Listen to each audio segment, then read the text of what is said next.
Hello guys, ഞാൻ ഗോപിക, ഞാൻ miss മയ. ഇത് ഞങ്ങൾ മസാല ദോശ കഴിക്കാമെന്നങ്ങ് വിചാരിക്കുക. ഭയങ്കര വിശപ്പായിരുന്നു ഇന്ന്. അതെ തന്നെ, ഇന്ന് വിശന്ന് കടല് കഴിഞ്ഞ്. അപ്പം നമ്മൾ വിചാരിച്ചു എന്തായാലും ദോശമാവണ്ടല്ലോ, അപ്പോൾ നമ്മുടെ രീതിയിലൊരു മസാല ദോശ തട്ടിക്കൂട്ടാമെന്ന് വിചാരിച്ചു. നമ്മൾ ചട്ടി അടുപ്പത്ത് വയ്ക്കുന്നു. ബാക്കി ഇൻഗ്രീഡിയൻസ് അങ്ങോട്ട് പറ. ഇതാ ഈ സാധനങ്ങൾ കാണണമെങ്കിൽ തന്നെ പറയേണ്ട ആവശ്യമില്ല, കാരണം തെറ്റിപ്പോണെങ്കിലോ. ഇതിനെക്കാട്ടി പെർഫെക്റ്റ് ആയിട്ട് ഉണ്ടാക്കുന്ന പലരും ഉണ്ട്. എന്നാൽ ഇത് നമ്മളുടെ ഒരു സ്പെഷ്യലായിട്ട് നമ്മൾ ഉണ്ടാക്കിയതാണ്. ഉള്ളത് വെച്ച് ഒരു ഓണം പോലെ അത്രേ ഉള്ളൂ. ഉള്ള മാവിലൊരു ദോശയും ചുട്ട് അതിൽ കുറച്ച് മസാലയും ഇട്ട് അത് അങ്ങോട്ടും ഇങ്ങോട്ടും തിരിച്ചിട്ട് ഞങ്ങളങ്ങ് ഉണ്ടാക്കി.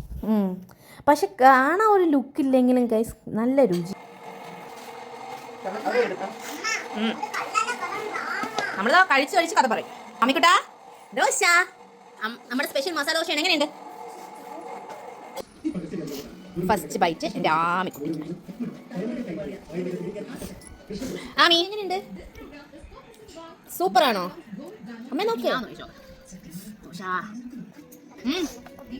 സൂപ്പറാണല്ലോ. നാത്തൂനെ ഇമ്മക്കുട്ടി, നാത്തൂനെ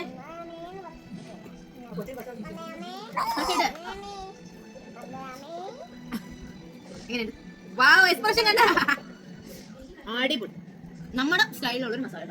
നമ്മൾ വലിയ എക്സ്പേർട്ട് ഒന്നും അല്ല, പക്ഷെ നമുക്ക് ഫേവറേറ്റ് അല്ലേ? ആമി എന്താ പറയണം? ഒന്നും പറഞ്ഞില്ലേ? വാവ്, ആമിക്ക് ഇഷ്ടപ്പെട്ട ദോശ.